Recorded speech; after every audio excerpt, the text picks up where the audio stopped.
What's going on, YouTube? It's the last good man in Jersey, back in Jersey after my recent trip to the Philippines. If you've been following my channel, then you know that I was in Cebu for the past couple of weeks. That trip was amazing, 10 out of 10. And now that I'm back, I am trying to build a nice portfolio of clips to help people understand what it's like in the Philippines, in particular in Cebu, so that if you are thinking about whether or not to make a trip, this helps you to kind of pick one side of the fence to land on. If you're already planning on making the trip, then maybe this gives you a few ideas for things you should visit that you may not have had on the radar. What I want to do in particular, though, is talk about a couple of things that I would do differently now, knowing what I know.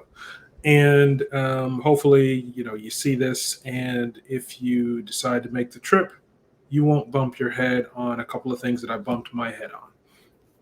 Now, the first thing I'm going to talk about is the arrival time. And this is something I knew better than, but I was booking the trip. I was kind of in a hurry. If you're going to Cebu, you're most likely going to land in Manila and then have to transfer to Cebu. You want to make sure that you're not landing in Manila in the middle of the night. You don't want to land in Manila, I'm going to say anywhere past about 6 o'clock p.m. Reason is this: my flights had delays both going to Cebu and coming back, and I ended up losing a little bit of time. I don't know how extensively I got into this. I did it in one clip, but basically, I ended up landing in Manila at 3 a.m. Now, I was supposed to actually be in Cebu at 1 a.m. So that gives you some sense for the delays and how they impacted my trip and me getting there. Problem in Manila was this: airport was shut down.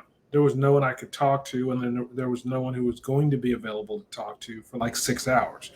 So I spent the first few hours stuck in the Manila airport twiddling my thumbs because there was nobody who could really help me to get out. They do have offices, but they kind of recognize regular office hours. You show up late, that's on you. Um, Plan so that you have options if you experience flight delays. I'm just, given my experience, is going to assume that there will be flight delays on those international flights, and I would recommend that you do that as well. Um, I'll stay with flights for a second, and I'll just say return times. I might do my return differently. I really loved my time there, and I could have spent another day there. I ended up returning on a Friday because of the time zone change. I left at like 1 a.m. on Friday morning Cebu time, and I arrived Friday afternoon East Coast time. If I'm going to fly like that, I could easily do that on a Saturday. Leave on Saturday, be back on Saturday. My goal was to have a full day to recover, at least a full day. And that would allow you to get back, have a full Sunday to recover. As far as readjusting, I've been back for several days now, and my sleep schedule is still off, which is why it's like the middle of the night, and I'm recording the video because I'm wide awake.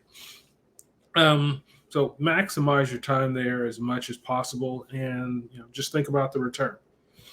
That said, a couple of things that I would really want to restructure about my trip.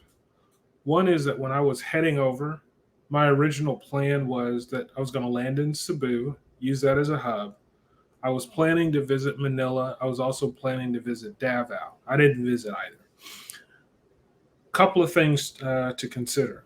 First thing is that Cebu is amazing in and of itself. And I was kind of bouncing around, through Cebu. I did end up going to Bohol, but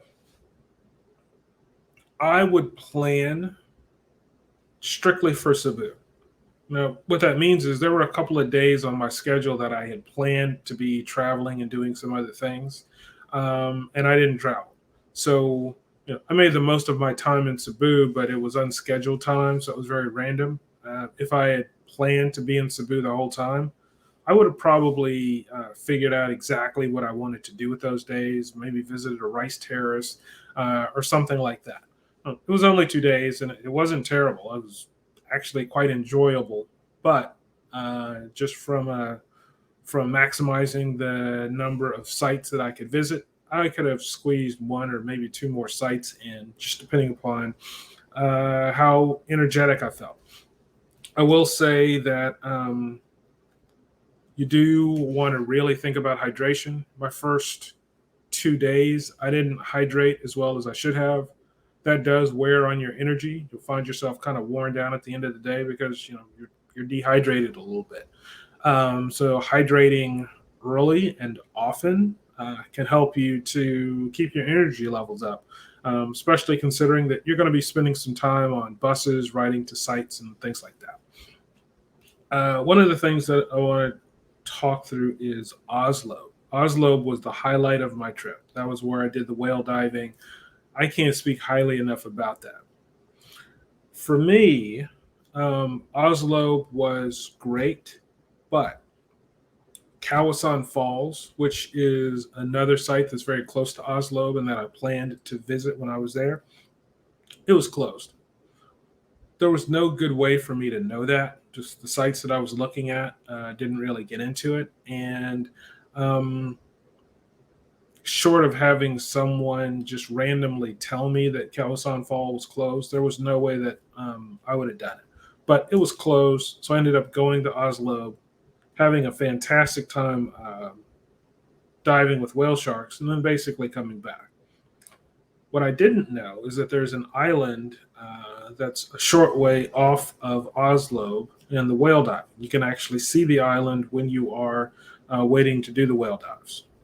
The island rents out kind of time, slots of time. So you leave the whale dives in Oslo, or you leave the whale diving area. Then you can basically hop on a boat, go over to the island, spend the rest of the day on the island. It's really convenient. It's a great way to make the most out of the day. If I was planning to go to Kawasan Falls, which I was personally planning to do, then that didn't make sense because it would have just thrown the whole schedule off. But if you're there and you're not planning to go to Kawasan Falls, you don't care about the falls, or if you just want to spend a little bit more time in that area, yeah, the island looked beautiful. It was a short boat ride, and after spending all of that time with the whale sharks, I'll admit I wasn't ready to leave the ocean. I was having a grand old time, and I would have loved to have just been able to swim around and enjoy my time on that beach. It was beautiful. It was a beautiful location, so I would strongly encourage that. Last thing is just with Bohol. Bohol is like the only tricky spot in all of my vacation. Um, Bohol is kind of it's a very different feel than Cebu. Cebu, I used my credit card basically everywhere I went. I barely needed any cash. I used cash in Sugbo Mercado. That's the only place where I really needed it. And I mean, at Sugbo Mercado, I was basically buying meals for like $8. So I didn't even need that much cash. I didn't use nearly as much cash as I brought with me and anticipated using. You need cash in Bohol, and you need to just kind of buy into the fact that Bohol is going to be a full day trip and it's going to be a lot of road time. Uh, Bohol is kind of goofy because really there's one site that matters and it's the Chocolate Hills. I didn't see much else in Bohol that I would really want to spend a lot of time doing. I had a great time on a floating diner. Um, but that was me making the most of my visit to Bohol. That's not necessarily something I needed to do. So think through that.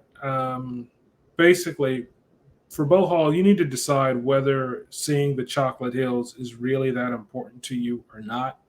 It's a beautiful view, but you're probably not going to spend more than 30 minutes there. There's just not a lot to do at the Chocolate Hills. It's not vast. It's a very specific, small area of these oddly shaped hills. It's kind of cool to look at. Um, you're going to spend more time traveling to and from Oslo than to and from the chocolate hills than you're actually going to spend looking at the chocolate hills. So think about that. If I was doing my whole trip again, knowing what I know now, I probably wouldn't do Bohol at all. I've seen the chocolate hills. I now know that the images I saw on people's YouTubes pretty much tell the story. I mean, I appreciate the fact that I was there. Don't get me wrong, but I could spend that day doing something else. That's me. You got to make that decision for yourself. So, that's really it. A couple of tips, things I would do differently. The next time I go to the Philippines, which admittedly might not be until next year, I'm probably going to want to do Davao. There's some things I have to, some things are in the works and I need to see how they shape up. But yeah, Davao would make sense. Now it's going to have to be a 2 week stint, which is the real trick. I can actually see because now I kind of know someone there. I've got some connections. If it was 9 days, I could do it. That's tight, but yeah, I'd be willing to go out there for 9 days. I don't think I would do anything shorter just because with the amount of time I lose in transit, it's really not worth it. So that's it. Hopefully this helps. Drop me a line if you've got questions. There have been a couple of people on Facebook who've had questions, and to reiterate for them, I'm going to be running a live on Monday where I talk about the whole trip in detail. Um, there are some things that I visited that I didn't really take a lot of shots of, so you'll get the full trip, all the ins and outs, and you can really think through how you want to plan your own trip, or if you want to plan your own trip. See you then.